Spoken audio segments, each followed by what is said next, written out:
Le PDG millionnaire insulte une serveuse noire de stupide et perd instantanément un accord de 200 millions de dollars. Ne me touchez pas, stupide fille noire. Les mots frappèrent plus fort qu'une gifle qui ne vint jamais. Ils brisèrent l'élégance feutrée du Four Seasons Beverly Hills comme un coup de feu dans une bibliothèque. Le son de ces mots fit rétrécir la salle de banquet dorée l'espace d'un battement de cœur. Les fourchettes restèrent suspendues en l'air. Les rires polis se brisèrent. Le groupe de jazz resta suspendu entre deux notes.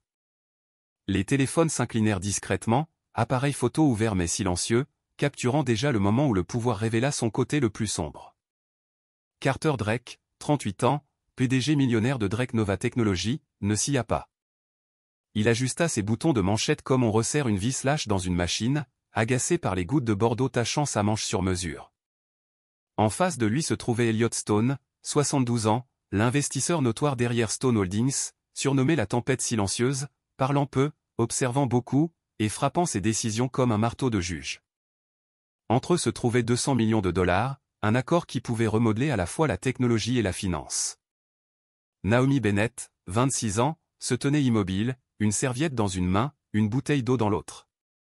Elle ne pleura pas, ne se défendit pas, ne s'excusa plus. Son silence n'était pas une reddition. C'était un choix. Elle inspira une mince bouffée d'air mesuré, recula d'un demi-pas et déposa la seule chose qui lui restait sur la table, sa dignité. Plusieurs à la table voisine restèrent figés, les yeux incapables de nommer ce qu'ils ressentaient. Un jeune vice-président de Drake Nova laissa échapper un rire nerveux, ténu comme un fil, espérant recoudre une déchirure qui s'élargissait de seconde en seconde. Elliot Stone posa sa fourchette très lentement. Il ne parla pas, mais le poids de son silence remplit la pièce. Carter se pencha en avant, son ton répété et suave. Les gagnants ne se laissent pas distraire. Ils se concentrent. Ils contrôlent. Quelques têtes acquiescèrent par habitude, non par accord, mais le contrôle ne lui appartenait plus. Ce soir, il appartenait aux caméras silencieuses et au cœur qui avaient entendu ces mots résonner dans la pièce. Naomi reprit son travail comme si aucune secousse n'avait eu lieu. Elle se déplaçait selon une carte invisible, les aînés d'abord, les assistants avant les patrons, les investisseurs avant les hôtes, Carter en dernier. De petits détails comme des aiguilles, et parfois c'est la plus petite aiguille qui fait éclater le ballon du pouvoir. Carter remarqua l'ordre, sa mâchoire se serra. Il ne la remercia pas. Il marmonna entre des dents serrées, assez bas pour sembler privé, assez tranchant pour laisser une trace, toujours en train d'apprendre ta place, à ce que je vois. Un autre fil se tendit dans l'air. Stone inclina la tête, échangeant un regard avec son assistant. L'assistant recula, téléphone à la main, et sortit par une porte latérale. Personne ne sut quels mots furent échangés. Seul le temps, toujours fidèle au patient, révélerait que c'était le signal. Alors que Naomi remplissait le verre de Carter, sa main se referma soudainement sur son poignet. Pas assez fort pour faire mal sur le champ, mais assez serré pour faire passer le message, quand les hommes adultes parlent, tu restes immobile comme l'employé que tu es. Son souffle portait la chaleur du vin. Ce n'était plus un lapsus. C'était signé par l'action. La pièce se souvint. Naomi leva le regard, stable. Pas de tremblement, pas de recul. Oui, monsieur, je comprends. Sa voix était neutre, inébranlable. Elle libéra son poignet, passa au prochain invité avec une grâce fluide, comme un musicien poursuivant la mélodie, bien qu'une corde ait été frappée. Cette fluidité, la capacité à maintenir le tempo, fit clairement apparaître qui dirigeait vraiment la musique ce soir. Un murmure, il est temps, tomba des lèvres d'Elliot Stone dans l'oreille de son assistant alors qu'il reposait ses couverts une seconde fois. Pas une menace, pas du théâtre, juste le moment. Carter continuait de parler de synergie post-fusion, d'un EBITDA doublant le retour sur investissement en 18 mois. Mais les chiffres flottaient désormais comme des cerfs-volants libérés de leur fil. Le point d'ancrage de la soirée était passé du vin rouge sur une manche à la manière dont un être humain entrait un autre. Les téléphones autour de la pièce vibrèrent faiblement, alerte, titre, les premiers liens se propageant. Naomi se déplaça le long du bord de la table, ramassant un crayon de couleur tombé pour une petite fille, et le replaça doucement avec un fin sourire. Stone le vit. Il voyait toujours les détails que les autres manquaient, les détails qui définissent la décence. Carter regarda Naomi comme si elle était une ponctuation à placer où il le souhaitait. Mais ce soir, cette ponctuation se déplaça d'elle-même. La fureur éclata comme des feux d'artifice dans ses yeux, puis s'éteignit, ne laissant qu'un sourire rigide. Il ouvrit la bouche pour ajouter une blague, une miette pour regagner la pièce. Mais la pièce ne lui appartenait plus. La dignité avait repris sa place. Au centre d'un dîner où 200 millions de dollars n'étaient plus qu'un arrière-plan pour des valeurs mises à nu, Elliot Stone se leva. Il ne frappa pas son verre, ne s'éclaircit pas la gorge. Il se tint simplement debout comme une borne milliaire placée sur un chemin. La pièce entière cessa de mâcher, cessa de faire semblant. Il regarda Naomi, et elle rencontra son regard, de plein pied, sans se cacher derrière personne. À ce moment, sans un mot, l'équilibre bascula.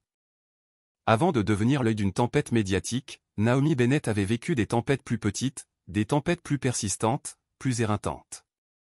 Elle avait été adoptée par Elliot Stone à l'âge de 7 ans après une enfance marquée par un père absent et trop de vide sans nom.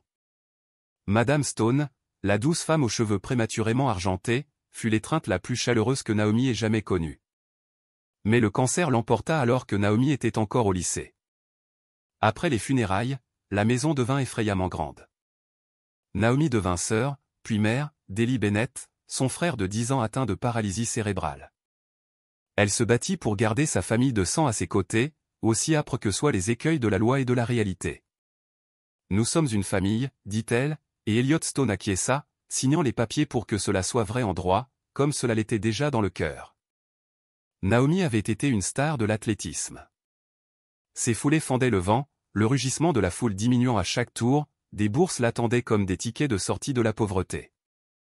Mais le programme de thérapie d'Ellie ne pouvait pas attendre.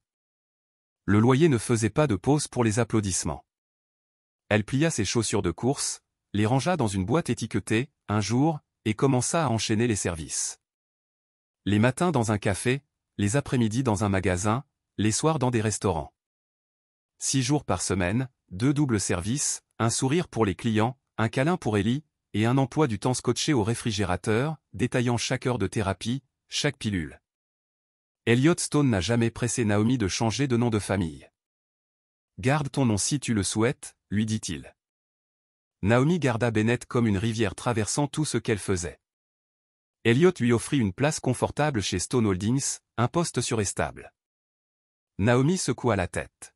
« Je veux comprendre comment le pouvoir fonctionne dans les endroits où il oublie qu'il est observé.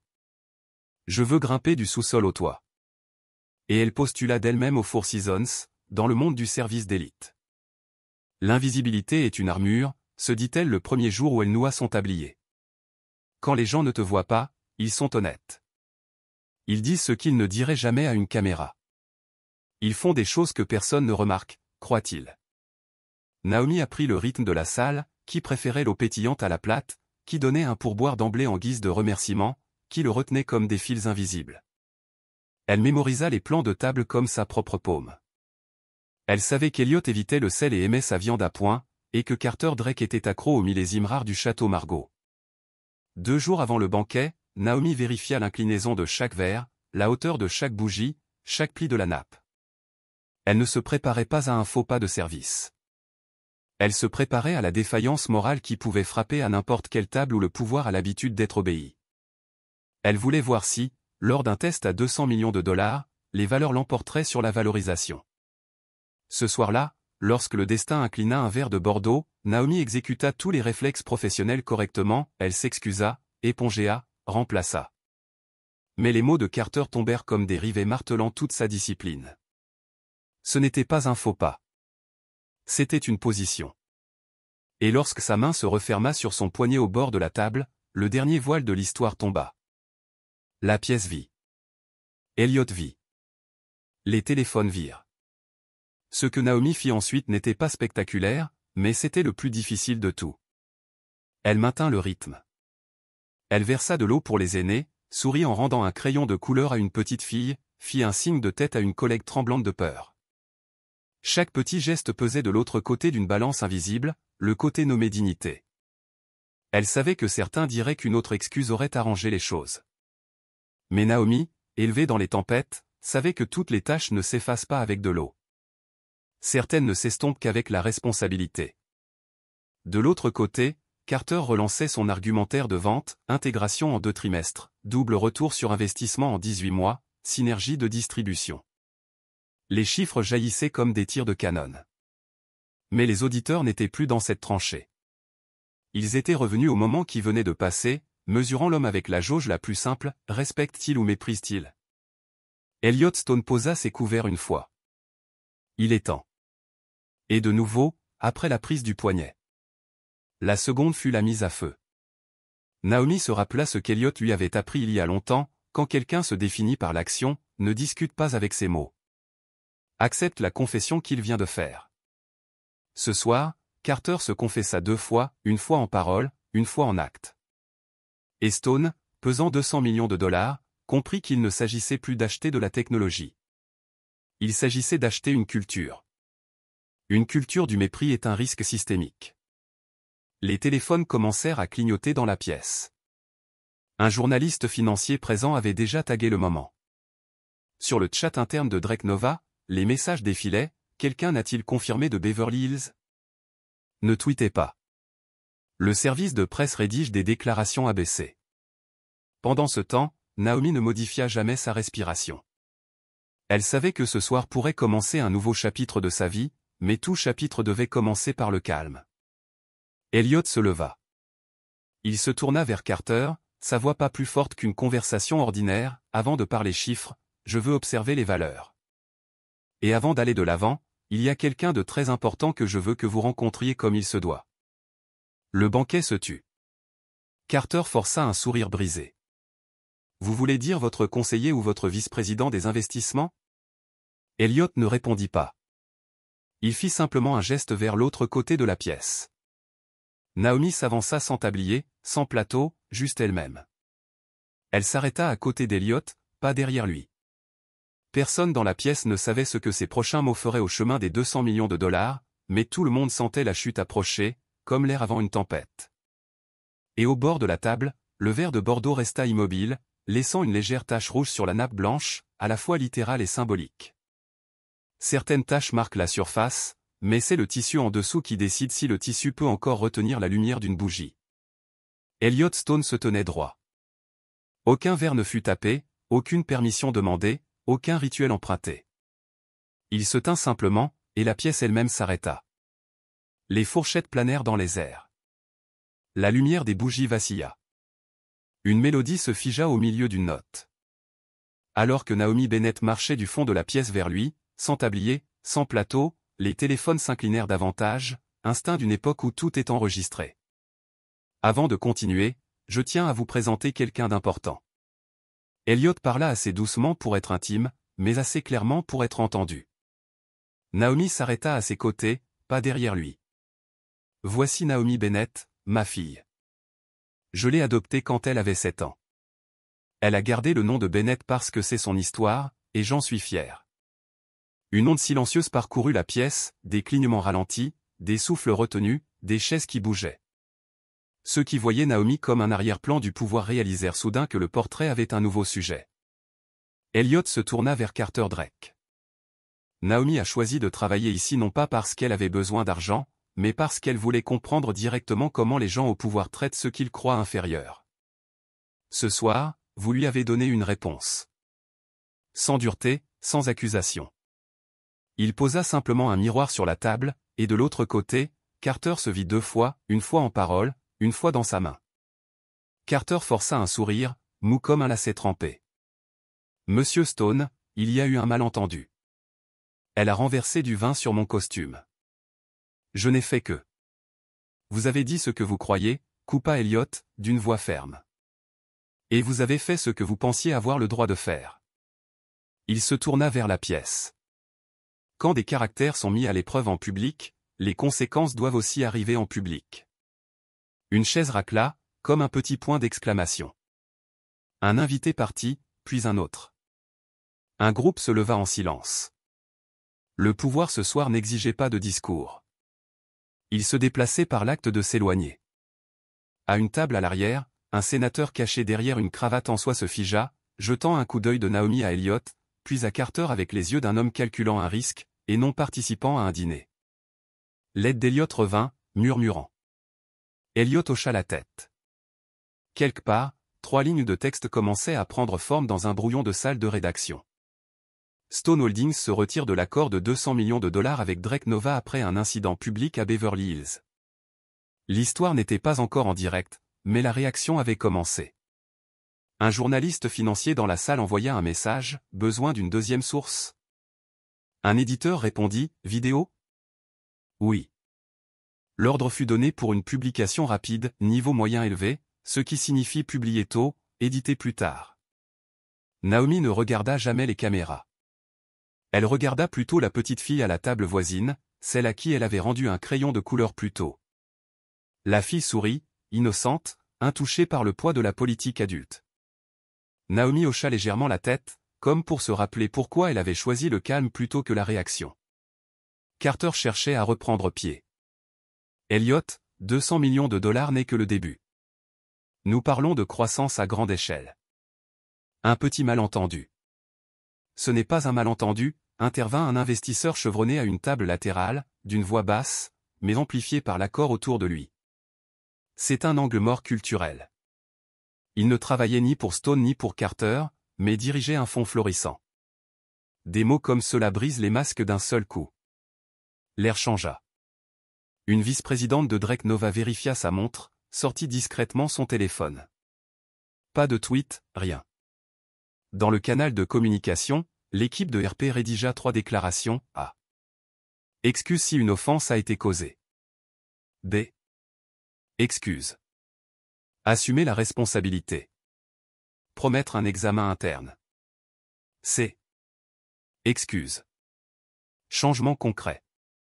Audit culturel par un tiers. Le service juridique mis en garde, éviter un langage admettant la responsabilité. Le service de presse répondit, l'évitement coûte cher auprès du public. Au centre se trouvait Carter, habituellement rapide à décider, maintenant bloqué entre A et B comme un homme regardant 2 routes descendantes. Excusez-vous publiquement. Une voix parvint à Carter de la part de Naomi. Non par un micro, mais par le timing. Vous avez insulté publiquement. Vous vous excusez publiquement. Les mots traversèrent l'air et atterrirent dans les bouches ouvertes des téléphones, se transformant en légende en quelques minutes. Les yeux de Carter papillonnèrent, cherchant une échelle pour descendre avec dignité, mais sa dignité était déjà répandue sur la nappe tachée de Bordeaux. Elliott termina par le plus petit geste possible. Il s'assit. Pas de verdict, pas d'applaudissements. Pourtant, la pièce entière savait que la sentence avait été prononcée par le retrait des 200 millions de dollars. 12 minutes plus tard, les téléphones autour de la pièce vibrèrent à l'unisson. Stone Holdings se retire de l'accord Drake Nova, un titre choc. Un clip de 30 secondes circula, parfaitement cadré, sur le moment où la main de Carter avait agrippé le poignet de Naomi. Un hashtag apparut, Dignitio Verdeal. Les gens n'avaient pas besoin de connaître les bidas pour voir ce qui n'allait pas. Carter appela le président du conseil d'administration. Ne réagissez pas encore. Je gère ça. La voix à l'autre bout répondit, vous contrôlez bien les produits, Carter. Les gens, vous venez de prouver que vous ne les contrôlez pas. L'appel se termina par 3 mots, retour au bureau maintenant. Naomi se tourna vers Elliott. Ses yeux demandèrent, ça va? Elle hocha la tête. Pas de victoire, pas de triomphe, juste de la visibilité. Au bord de la pièce, quelques autres serveurs levèrent le regard, la gratitude et la force y brillaient. Ils venaient d'apprendre une leçon qu'aucun livre de gestion n'avait jamais saisie, la dignité peut revaloriser un dîner entier, un PDG et 200 millions de dollars. La pièce se dissout lentement. Les chaises raclèrent comme le vent. Le groupe de jazz joua sa dernière note, puis le silence. Sur la nappe blanche, la tache de vin rouge demeurait, signature de la nuit, écrite non pas à l'encre, mais en vérité. Quand Carter Drake quitta l'hôtel, la nuit de Beverly Hills parut plus ténue. La finesse d'un air pressé encore et encore. Une berline noire glissa sur le boulevard. L'écran du téléphone du chauffeur affichait les nouvelles, Stone Holdings se retire de l'accord de 200 millions de dollars avec Drake Nova. Carter ferma les yeux pendant 3 secondes, les ouvrit et appela le responsable des RP. Déclaration B, ordonna-t-il, en direct dans 20 minutes. À l'autre bout, une hésitation. La déclaration B manque toujours d'action concrète. Le public la déchirera. Carter coupa court, il suffit de la poster. Dans la salle de guerre de Drake Nova, 7 personnes se pressaient autour de 3 écrans. L'un suivait les dernières nouvelles. Un autre faisait défiler une couverture approfondie. Un autre surveillait les commentaires. La marée émotionnelle montait à rouge. Désolé si une offense a été causée. Non pas si elle a été causée. Le service de presse ajusta la deuxième phrase, nous assumons la responsabilité de l'incident de ce soir. Le service juridique intervint, changé, assumé la responsabilité et en regrettait profondément au point.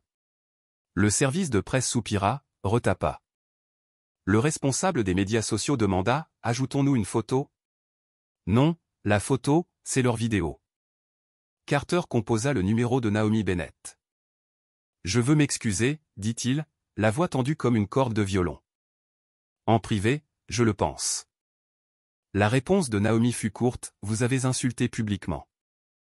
Excusez-vous publiquement. Cette réponse passa par un assistant, fut entendue par un journaliste, puis tweetée par un invité, devenant le deuxième clou scellant la porte aux arrangements privés. Le compte officiel de Drake Nova publia, nous regrettons profondément l'incident de ce soir. La société mènera un examen interne. La réaction fut une vague, qui s'excuse. La société ou l'homme? Examiner quoi quand la vidéo est juste là? Si c'est la culture, aucun examen ne peut la réparer. Les commentaires les plus appréciés mentionnaient tous 200 millions de dollars, non pas pour pleurer l'argent perdu, mais pour quantifier le coût d'un acte sans valeur. Pendant ce temps, le cours de l'action de Drake Nova après les heures de bourse vacillait comme une feuille. Les chiffres n'avaient pas besoin d'être précis pour raconter l'histoire, ils n'avaient besoin que d'une direction, la baisse. Un fonds partenaire gela un addendum en attente. Un grand détaillant retarda le déploiement de la fonctionnalité API de Drake Nova. Nous avons de sérieuses inquiétudes, écrivirent-ils. Sur les marchés, les inquiétudes signifient un retrait. Le conseil d'administration convoqua un appel d'urgence.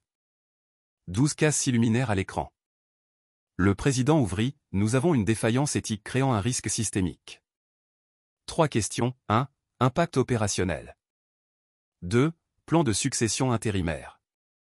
3. Cadre de réponse en 24 heures.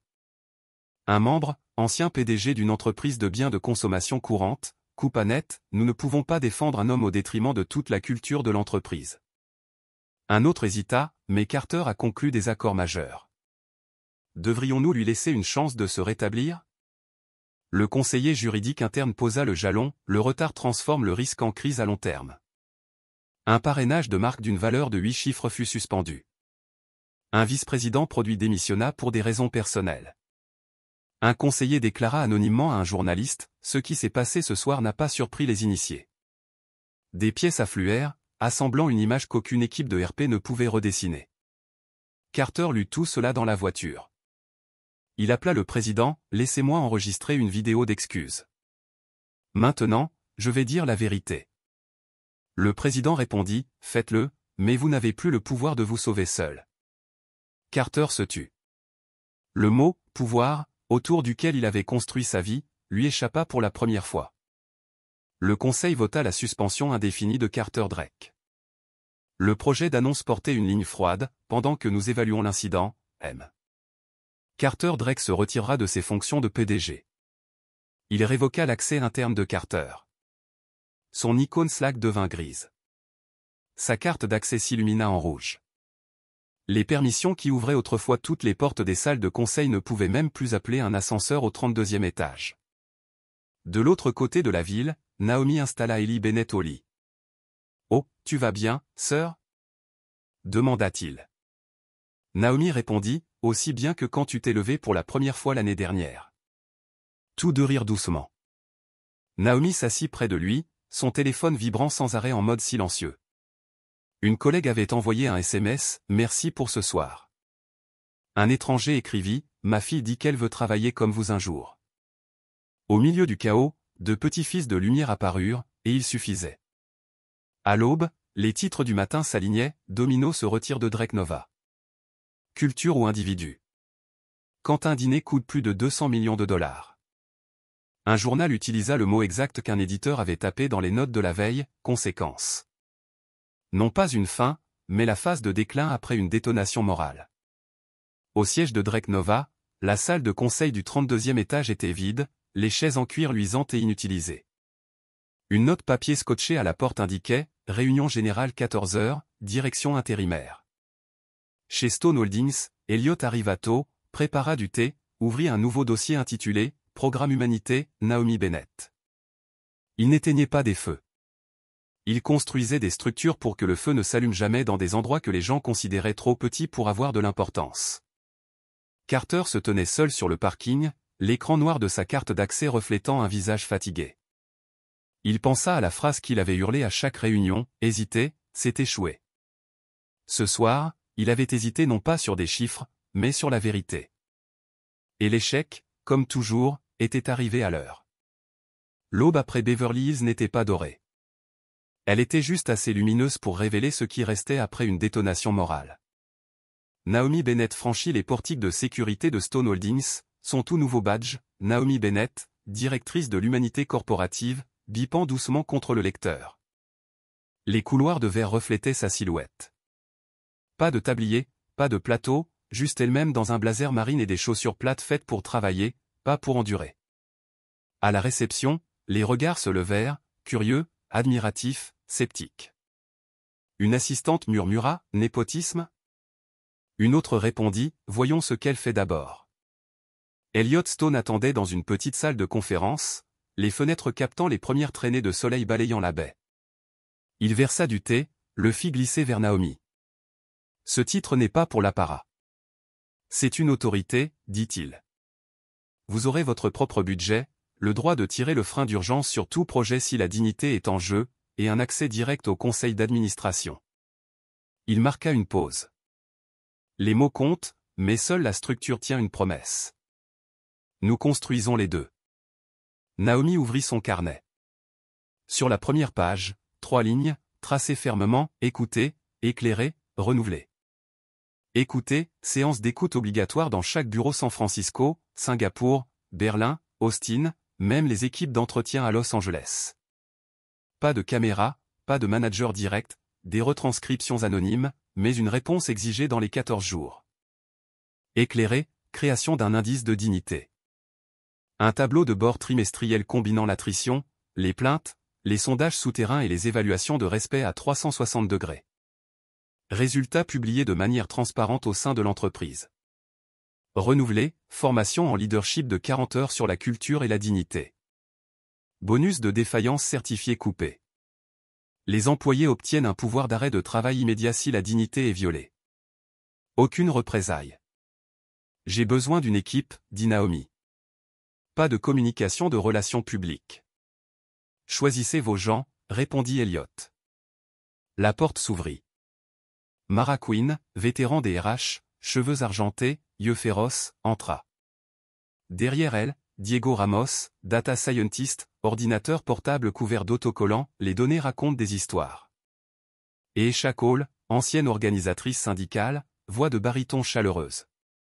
Naomi expliqua, nous mesurons ce que nous voulons changer, mais les chiffres ne sont que des cartes. Les gens sont la route. Diego acquiesça, j'aurai le tableau de bord de l'indice de dignité prêt d'ici la fin de la semaine. Esha ajouta, nous avons besoin d'une ligne d'assistance multilingue. 48 heures pour répondre, 14 jours pour agir, dit Mara. Et une protection des lanceurs d'alerte rédigée, signée par le PDG par intérim. La deuxième réunion de la journée avec le directeur financier Graham Pierce fut tendue comme une corde d'arc. Quel est le retour sur investissement? Pressa-t-il. Quel est le coût? Où est la coupe? Naomi posa son stylo. Coût de la première année, 3 millions de dollars. Le retour sur investissement, c'est la rétention, moins de poursuites, un risque de partenariat réduit. La nuit dernière, un acte a brûlé 200 millions de dollars en 15 minutes. Nous existons pour prévenir cet incendie à la racine. Graham se pencha en arrière, les doigts tambours battant, sans acquiescer, mais sans s'y opposer non plus.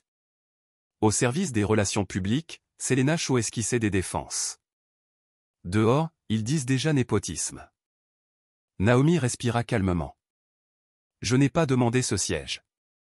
La nuit dernière m'a rendu visible de force. Je le gagnerai par l'action. Selena sourit. Alors, laissez l'action parler avant la presse. À midi, Naomi traversa la porte de l'entrée de service. Une vieille pancarte indiquait « Personnel seulement ». Elle s'arrêta, prit un marqueur et écrivit par-dessus « Entrée des employés ». Un gardien cligna des yeux, puis sourit. Cette pancarte est là depuis 10 ans. Naomi répondit, alors qu'elle dure 10 minutes de plus. Son téléphone vibra. Un message vocal de Carter Drake. Enroué, haché, Naomi, je veux vous rencontrer en privé. Je sais que j'avais tort. Je veux m'excuser. Naomi regarda l'écran. Elle rédigea une réponse, courte, précise, vous avez insulté publiquement. Excusez-vous publiquement si vous êtes sérieux. 1. Nommez le comportement. 2. Pas de si, pas de mais. 3. Engagez-vous à une réparation mesurable, formation, fonds pour les travailleurs de première ligne, nouvel audit. 4. Acceptez les conséquences sur votre carrière. Elle ne l'envoya pas. Non par hésitation, mais parce que l'homme devait écrire ses propres mots. Dans l'après-midi, Naomi répétait le discours du lendemain pour la réunion générale. Titre à l'écran, pouvoir contre leadership. Première puce, hier, on m'a traité de stupide. Aujourd'hui, je choisis de parler. En dessous, 6 engagements. Pouvoir d'arrêt de travail pour tout employé témoin d'une violation de la dignité. Indice de dignité publié trimestriellement avec des objectifs et des conséquences. Clause de dignité dans les contrats de partenariat, suspension en cas de violation. Protection des lanceurs d'alerte, 0 représailles. Ligne d'assistance 24 juillet. Programme de réparation, écoutez, réparé par le paiement, excuses appropriées, formation obligatoire, service communautaire, 6 mois de supervision. Échec du certificat de leadership de 40 heures, réduction des bonus et gel des promotions.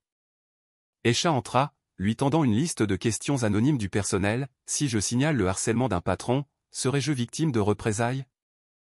Les contractuels bénéficient-ils de la même protection que les permanents?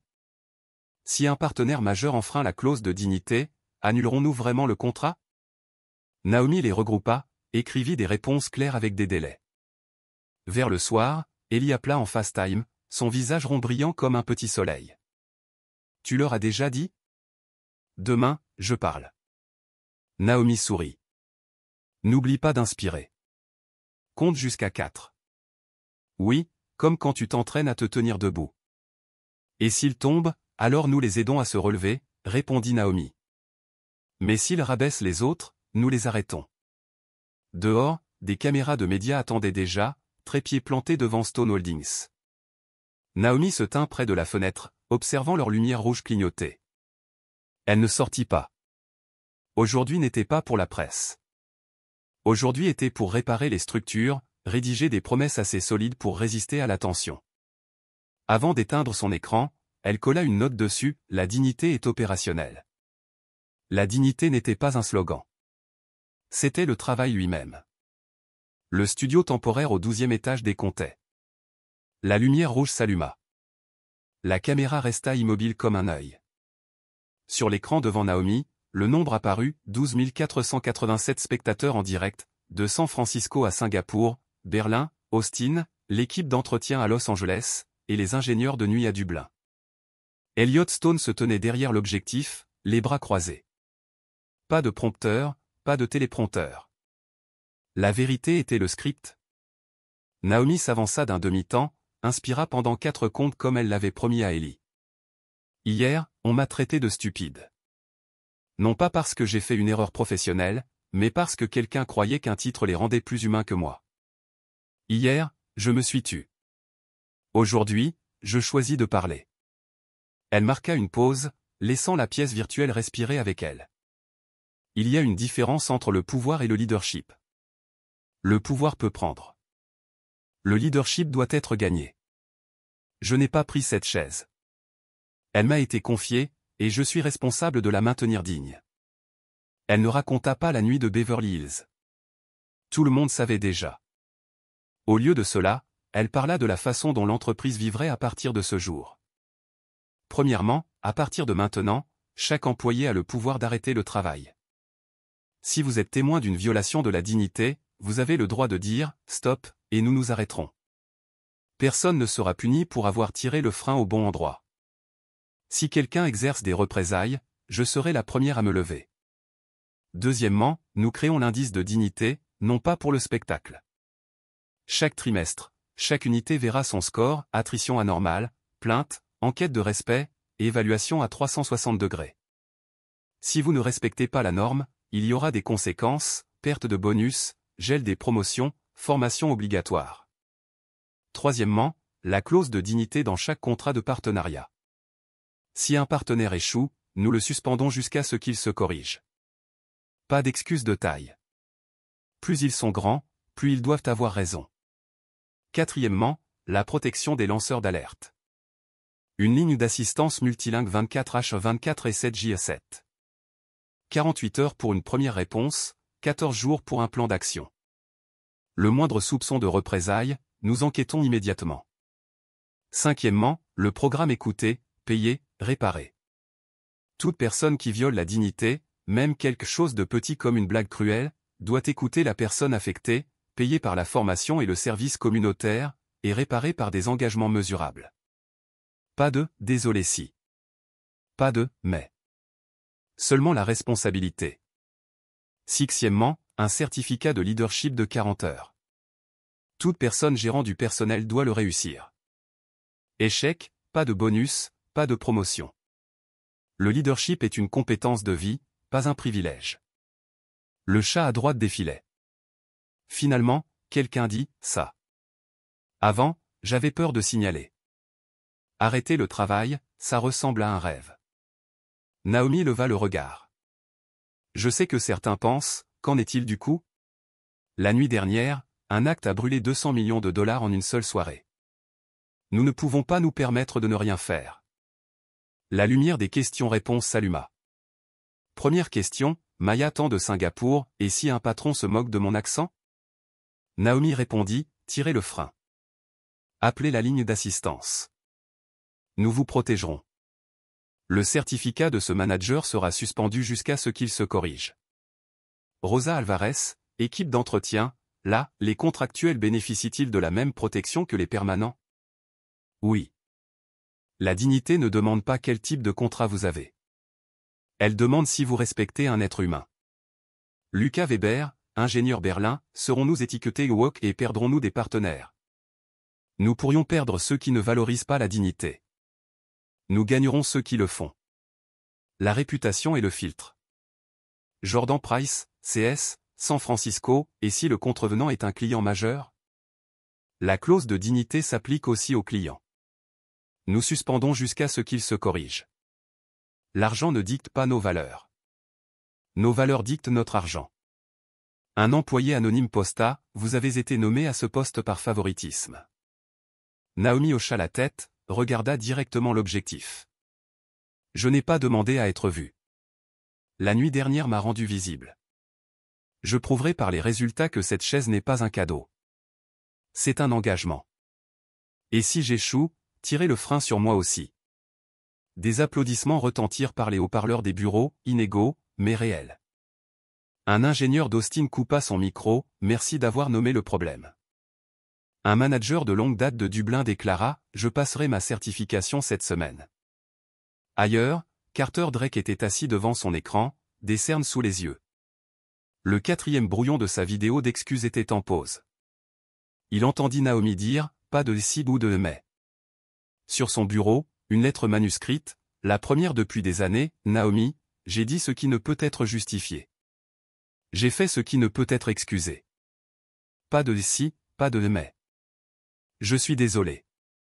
J'accepte toutes les conséquences et je demande à rejoindre le programme d'écoute, de paiement et de réparation si cela m'est permis.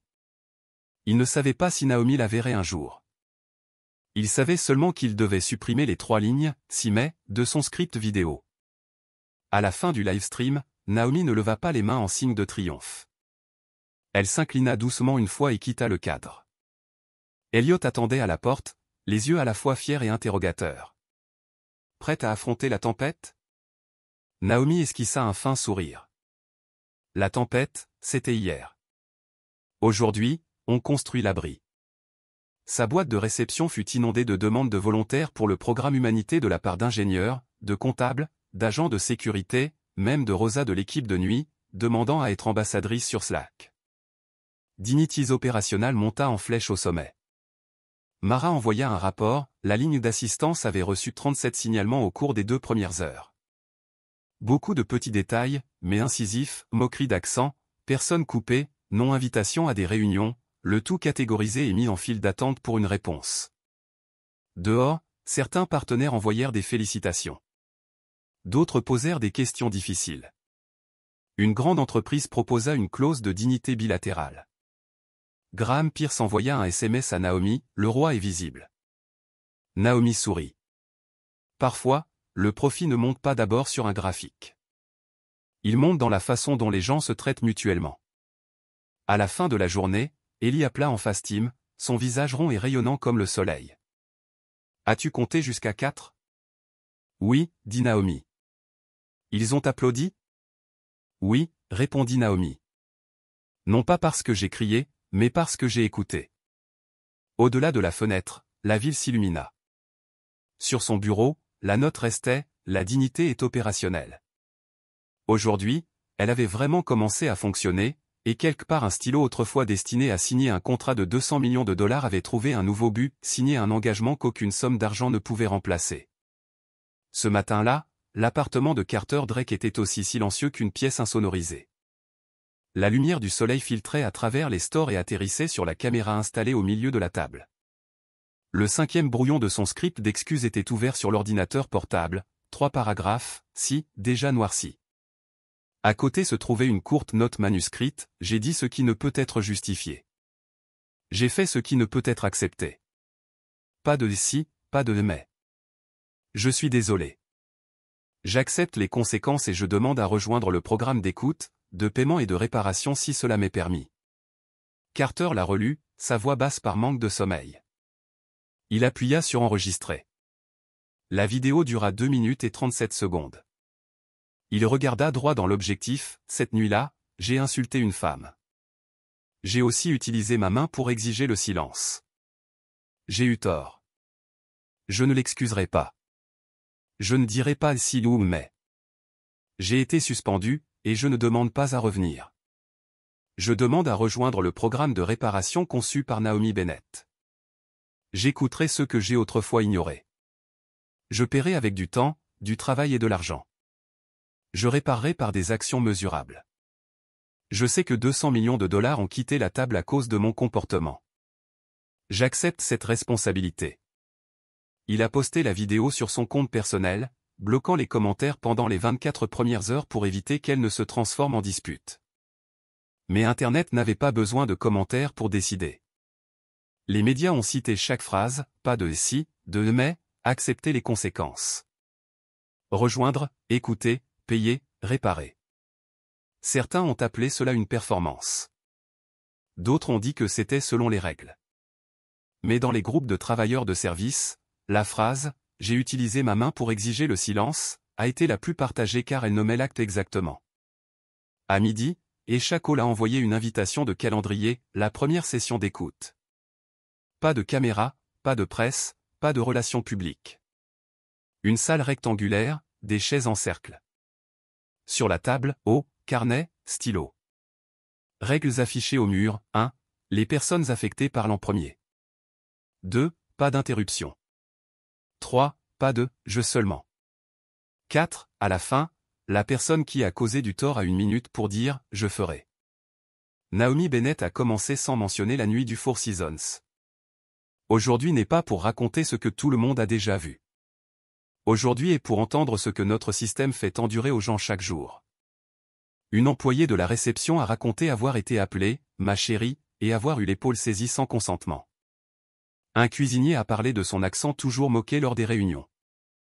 Rosa Alvarez, de l'équipe de nettoyage, a partagé comment elle devait nettoyer après des réunions où les gens claquaient des bouteilles d'eau sur les tables comme si quelqu'un était censé les ramasser. La pièce n'était pas bruyante. Carter était assis, écoutant, les mains jointes, les yeux fixés sur chaque orateur. Quand son unique minute arriva, il ne regarda pas Naomi. Il regarda Rosa, je pensais que le pouvoir était le contrôle. Je n'ai pas vu que c'était du piétinement. Cette nuit-là, j'ai piétiné.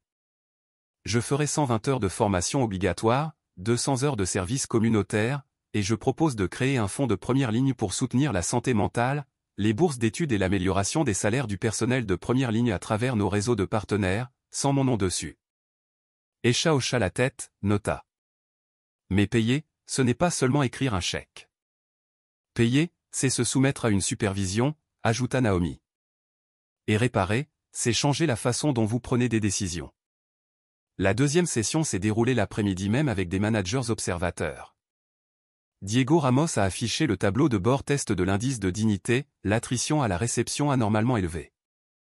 Le temps moyen de réponse aux plaintes de 19 jours, trop long. Les scores de respect dans certains groupes marqués en jaune. C'est la carte, a dit Diego, la route, ce sont les gens. Mara Quinn a ajouté, nous ajoutons des métriques de dignité aux indicateurs clés de performance. Si le score d'un manager tombe en dessous du seuil, les bonus diminuent proportionnellement. Troisième jour. Carter s'est présenté à la cuisine d'un restaurant partenaire pour un service de soutien. Pas de caméra. Il a appris à empiler les planches à découper, à essuyer les tables de préparation, à appeler les commandes sans crier. Un chef cuisinier l'a averti, ne touchez pas les grands couteaux. Carter a ri maladroitement, a reculé. Il a été affecté à la plonge, eau chaude, graisse, mains en poulet. Ridicule, a marmonné un jeune cuisinier. Il pense que laver des plateaux répare quoi que ce soit. Carter n'a pas répondu. Esha s'est tenu discrètement dans un coin, notant, pas de RP, pas de photo. La réparation n'était pas pour l'affichage. Ce soir-là, la directrice financière Graham Pierce a appelé Naomi. Le fonds de première ligne, a expliqué Naomi, serait financé par des amendes internes liées aux violations majeures de la dignité, plus 0,2% des bénéfices nets. Graham a marqué une pause. Les chiffres fonctionnent. Pas de nom dessus. Naomi, pas de statut, seulement des horaires. Le conseil s'est réuni pour discuter de l'avenir de Carter. Avant que quiconque ne pose la question, Carter a envoyé une lettre de démission de son poste de PDG, s'engageant à ne pas solliciter de nouvelles nominations, acceptant de servir 6 mois en tant que conseiller bénévole pour le programme de réparation si demandé, et refusant tous les bonus en cours. Le président l'a lu à voix haute, puis a laissé 30 secondes de silence s'installer. Cela ne sauvera pas sa réputation, a-t-il dit, mais cela respecte les autres. Le vote a été unanime. Démission acceptée. Naomi a reçu un email d'un cadre moyen de Drake Nova, j'étais resté silencieux quand un patron s'était moqué de l'accent d'un employé philippin. Aujourd'hui, j'ai parlé. Un ingénieur a envoyé une photo de « pouvoir d'arrêt de travail » imprimée et collée à l'extérieur d'une salle de réunion. Rosa a écrit une ligne, aujourd'hui, personne n'a jeté de bouteille sur la table. Merci. En fin d'après-midi, Naomi est passée par l'entrée de service de Stone Holdings. La pancarte, désormais remplacée par une nouvelle, indiquait « Entrée des employés ». Elle en toucha le bord comme on salue un vieil ami avec un nouveau nom. Elliot Stone a appelé, quelqu'un a dit que nous faisions juste un spectacle. Naomi a ri. Ils diront ça pendant une semaine. L'indice parlera pendant un trimestre, Elliot, et vous parlerez pour toute une vie. Cette nuit-là, Carter erra sans but. Il s'arrêta à l'arrière d'un hôtel où des chariots de poubelles de cuisine faisaient la queue, l'odeur humide, le cliquetis métallique se refermant. Il n'avait plus aucune carte d'accès qui aurait pu ouvrir les portes vitrées du 32e étage. Mais cette porte d'acier, donnant sur un monde où il n'avait jamais mis les pieds, s'ouvrit alors qu'un travailleur poussait un chariot. Carter la retint pour lui, s'inclina légèrement. « Merci, dit l'homme. Un petit mot, un petit geste, mais parfois le chemin du retour commence par le bon signe de tête au bon moment. Jour 45. Le grand écran de la salle de conférence de Stone Holdings s'est illuminé avec le dernier tableau de bord, indice de dignité V1.1. Diego a indiqué, les plaintes anonymes ont diminué de 18% dans 3 unités depuis le déploiement de l'autorité d'arrêt de travail et de la formation de base. Le temps de réponse est passé de 19 jours à 7.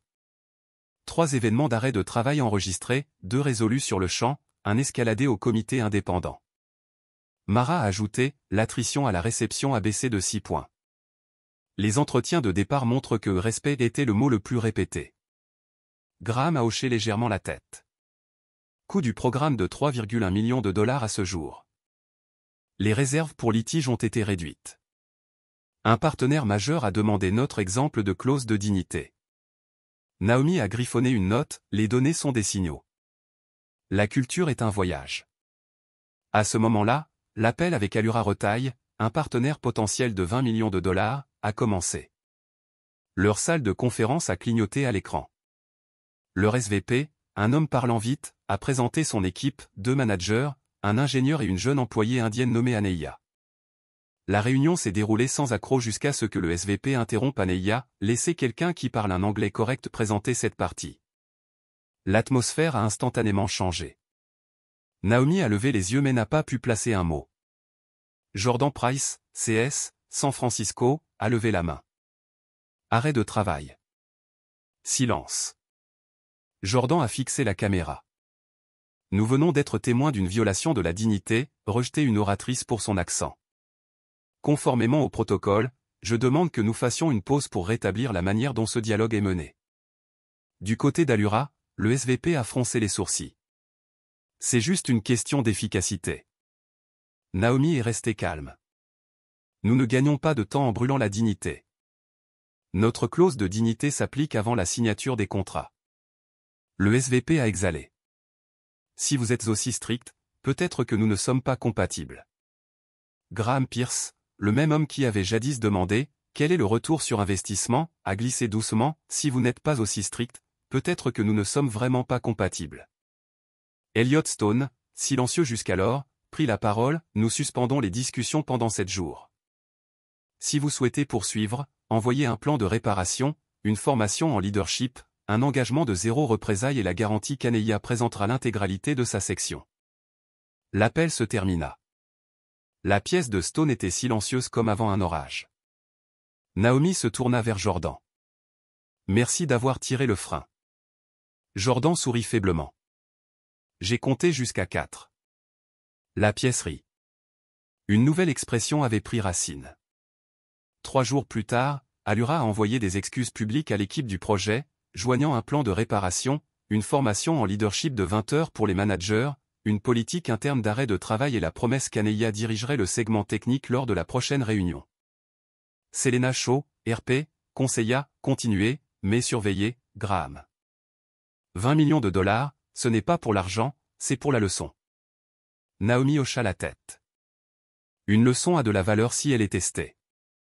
Prochain faux pas? Nous partons. Lors du suivi, Aneya ouvrit les diapositives, son anglais à l'accent indien était clair et net. Elle expliqua la prévision de la demande saisonnière et comment l'API de Drake Nova réduirait les délais d'attente en cas de forte charge. Le SVP ne l'interrompit pas. Il posa même des questions techniques respectueuses. À la fin, Aneya dit « Merci d'avoir arrêté l'autre jour. J'étais gêné. Maintenant, je me sens respecté. » Naomi répondit « Personne ne devrait avoir à remercier qui que ce soit pour ce qui est élémentaire, mais merci de continuer à parler. » Pendant ce temps, Carter Drake terminait son parcours d'écoute, de paiement et de réparation. Il a enregistré 40 heures de formation en leadership et dignité, assis au milieu, pas au fond. 60 heures de soutien en cuisine, 80 heures de travail en entrepôt et 20 heures dans un centre communautaire. Silencieux, écoutant les travailleurs de première ligne parler de leur peur des représailles. Mara surveillait. Esha donnait des retours. À la fin, Carter ne demanda pas pardon. Il demanda à présenter un ensemble de lignes directrices pour d'autres PDG sur la manière de ne pas répéter ses erreurs. Pas de logo, pas de contrat de livre, pas de conférence TED. Naomi examina et dit une seule phrase, approuvé. Publié sous Creative Commons. Libre à tous. L'opinion publique était partagée. Certains ont qualifié la saga de « cancel culture ». D'autres l'ont appelée « responsabilisation ». Naomi a évité les talk shows. Selena a insisté une seule fois. Naomi a secoué la tête. Je ne suis pas l'histoire. La structure est l'histoire. Elle a rédigé une note interne intitulée « Quand nous avons tiré le frein les uns pour les autres ». Elle y a récapitulé 3 cas d'arrêt de travail, une réunion où un manager interrompait sans cesse, corrigé, excuses appropriées, un échange technique où un junior a été raillé, le contrevenant a intégré le programme de réparation et l'appel à l'URA, un test public de la clause de dignité. Le frein n'est pas pour s'arrêter pour toujours. C'est pour diriger, a-t-elle écrit. Ellie Bennett a obtenu un nouveau programme de thérapie financé par les prestations familiales élargies de première ligne de l'écosystème Stone. Lors d'un appel vidéo, Ellie est restée debout 2 secondes de plus avant de s'accrocher. « Tu as compté jusqu'à 4 »« Je compte tous les jours », a dit Naomi. Ellie a souri. « Alors compte jusqu'à 5. » Elliot Stone invita Naomi à une réunion à huis clos du conseil d'administration. 200 millions de dollars, fut barré, remplacé par « le portefeuille de la dignité ». Elliot déclara que les 200 millions de dollars n'iraient pas à Drake Nova. « Nous allons les partager. 50 millions de dollars pour le Frontline Dignity Lab, investissant dans la technologie pour les travailleurs de première ligne, horaires flexibles, traduction automatique, alerte de microagressions et réunions virtuelles. 150 millions de dollars dans les valeurs. Les premiers accords ne financeront que les équipes qui respectent les normes de l'indice de dignité. » Il regarda Naomi. « Vous coprésiderez la diligence. Les valeurs d'abord, les chiffres ensuite. » Naomi ne sourit pas en triomphe. Elle acquiesça, du même hochement de tête que celui qu'elle avait eu au Four Seasons cette nuit-là en rendant un crayon de couleur à un enfant. Au fond, Mara griffonna, quand la dignité devient une condition d'accord, les marchés s'adaptent, Graham ajouta, et le retour sur investissement suit. Tard dans la nuit, Naomi lut un email d'un manager de niveau intermédiaire, « Mon équipe se dispute moins, non pas parce que nous sommes plus d'accord, mais parce que nous n'avons pas besoin de nous rabaisser mutuellement. » Un ingénieur a envoyé une capture d'écran, le compteur d'interruption est resté vert pendant toute la réunion. Personne n'a dépassé le seuil. Jordan a envoyé un message, « J'ai appris à compter jusqu'à 4 avant de dire stop. » Ce week-end-là, le Four Seasons Beverly Hills a envoyé une invitation, un séminaire industriel sur la dignité opérationnelle, demandant la même salle de bal où tout avait commencé. Selena a hésité, trop sensible. Elliot a regardé Naomi. Elle a dit, « Nous y retournons, non pas pour célébrer, mais pour marquer que le lieu de la douleur peut aussi être le lieu de la correction de cap. » Ils ont accepté. Naomi entra en répétition, vit de nouvelles bougies scintiller sur une nappe blanche fraîche, se rappela l'ancienne tache de Bordeaux comme une signature. Mais la nappe de ce soir n'effaçait pas le passé, elle le recadrait. Si elle est bien gérée, la lumière peut briller même sur un tissu autrefois taché. Elle brossa légèrement le dessus de la table, se murmurant, « La dignité est opérationnelle. » Puis elle se détourna, prête pour la dernière touche. La salle de bal du Four Seasons, où tout s'était un jour brisé, portait ce soir une nouvelle enseigne, sommet sur la dignité opérationnelle. Pas de tapis rouge, pas de photos posées. Sur scène, 3 chaises pour le panel d'ouverture, une petite table avec une bougie blanche, et dans un coin, le compteur d'interruption brillant comme un gage vivant. Au premier rang, il n'y avait pas de célébrité. C'étaient des travailleurs de première ligne, Rosa Alvarez de l'entretien, Hector le cuisinier, Maya Tan de Singapour, Aneya d'Allura. Derrière eux se trouvaient Graham, Diego, Esha, Mara, Selena. Elliot Stone était au milieu, silencieux comme toujours. Naomi est entrée sans musique à thème. Elle a commencé par le silence, un temps, 2, 3, 4. La pièce a respiré ensemble. Ce soir, a-t-elle dit, nous ne célébrons pas. Nous travaillons, devant un miroir. Elle a invité le maître d'hôtel de l'hôtel, l'oncle André, sur scène. André a raconté une petite histoire, depuis cette nuit-là, plus d'invités nous regardent dans les yeux. Certains ajoutent nos noms à leurs remerciements. Et certains jours, les gens oublient. Nous leur rappelons. Naomi a hoché la tête. Des rappels doux. C'est le fondement de tout changement. Elle a appelé Aneya à parler de l'aide à l'accent. Aneya a fait une courte démonstration, ses mots apparaissant en légende claire, la modératrice n'intervenant pas. Le compteur d'interruption est resté vert. Aneya a conclu, « Avant, j'avais peur de parler. Maintenant, je suis mesuré par mes idées, pas par mon accent. » Des applaudissements ont suivi, doux mais longs. Le panel suivant, le pouvoir d'arrêt de travail. Jordan Price, Maya Tan, Rosa et un chef de projet de Northbridge Media. Ils ont raconté 3 histoires d'arrêt de travail, une réunion interne, une négociation avec un partenaire, une évaluation de performance. Jordan a souri. Honnêtement, tirer le frein est difficile. On a peur d'être traité de difficile, mais quand l'entreprise dit qu'elle nous soutient, on peut se tenir droit. Rosa a parlé brièvement, chaque soir, il y a des poubelles pleines, mais plus de bouteilles jetées.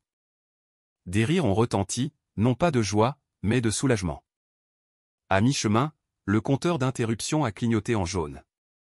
Un modérateur a coupé Maya pour gagner du temps. Naomi a levé la main, arrêt de travail. La salle a marqué une pause. Le modérateur a rougi, a acquiescé. Désolé, Maya. Veuillez finir. Ce petit moment fut la vraie leçon, les règles ne sont pas sur papier. Elles vivent dans les habitudes que la communauté défend. Le segment du portefeuille de la dignité a suivi avec Graham Pierce et Diego Ramos présentant 150 millions de dollars investis dans cette entreprise, chacune respectant un indice de dignité d'au moins 80 et signant des clauses de dignité bilatérales. 2 pilotes déjà actifs, des horaires de travail flexibles dans un hôpital privé, taux d'épuisement professionnel en baisse, et un suivi de l'équilibre de la parole dans une entreprise de logiciels, interruption en baisse de 30%. Graham a regardé autour de lui, l'argent suit les valeurs et revient sous forme de résultats. Pour conclure, Elliot Stone fut invité sur scène. Pas de discours, juste une histoire. Sa mère lui avait appris que quand quelqu'un vous montre qui il est, écoutez. Cette nuit-là au Four Seasons, Carter l'a montré par ses mots et par ses gestes. Ce soir, dit Elliot, nous le montrons par la structure, arrêt de travail, indice de dignité, clause de dignité, écouter, payer, réparer. Les mots attirent l'attention. Les structures changent les comportements. La salle se leva, non pas par des applaudissements retentissants, mais par un engagement silencieux. Naomi a conclu, si un jour nous devions, tirer aussi le frein sur moi. Personne n'est exempté. Elle s'inclina. Les bougies ne vacillèrent pas.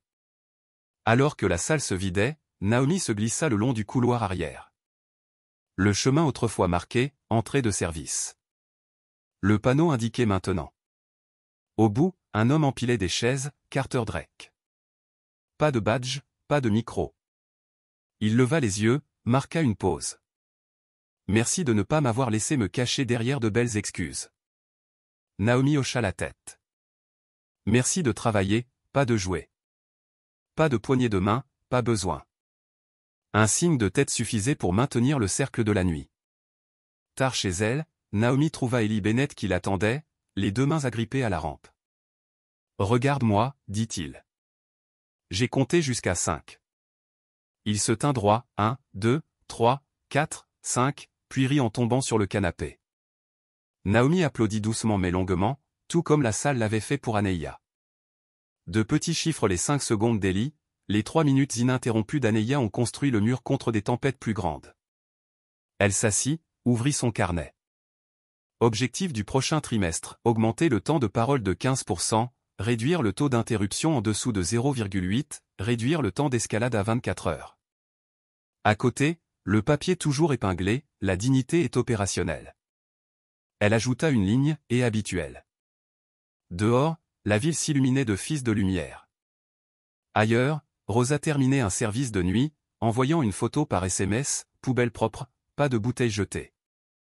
Dans une autre ville, Aneia envoyait une capture d'écran, le compteur d'interruption est resté vert toute la réunion. Jordan a laissé un emoji de lumière verte. Esha a écrit, ça a des dents. Selena a une histoire. Graham a des chiffres. Diego a un tableau de bord. Mara a des gens. Et là où tout a commencé, la salle de bal s'est assombrie. Pas de tache de Bordeaux sur la nappe. Non pas parce qu'elle n'a jamais existé, mais parce que chaque jour quelqu'un nettoie, quelqu'un rappelle, quelqu'un tire le frein avant qu'une autre marque ne puisse s'y déposer. La dignité n'est pas le programme de ce soir. C'est le changement de demain. Et le stylo, autrefois destiné à signer un accord de 200 millions de dollars, signe maintenant quelque chose de plus fort, un processus pour que les gens traitent les gens correctement. L'histoire de Naomi Bennett et d'un accord de 200 millions de dollars annulé par une seule remarque nous rappelle que la dignité humaine n'est jamais facultative. Que ce soit dans une salle de bal dorée ou dans un couloir de service de nuit, la façon dont nous nous traitons mutuellement est le véritable héritage. Qu'en pensez-vous dans la vie quotidienne? Qu'est-ce qui compte le plus pour maintenir une organisation forte, les chiffres ou les valeurs humaines? Partagez vos réflexions ci-dessous. Et si cette histoire vous a donné matière à réflexion, n'oubliez pas d'aimer, de partager et de vous abonner pour ne pas manquer la prochaine.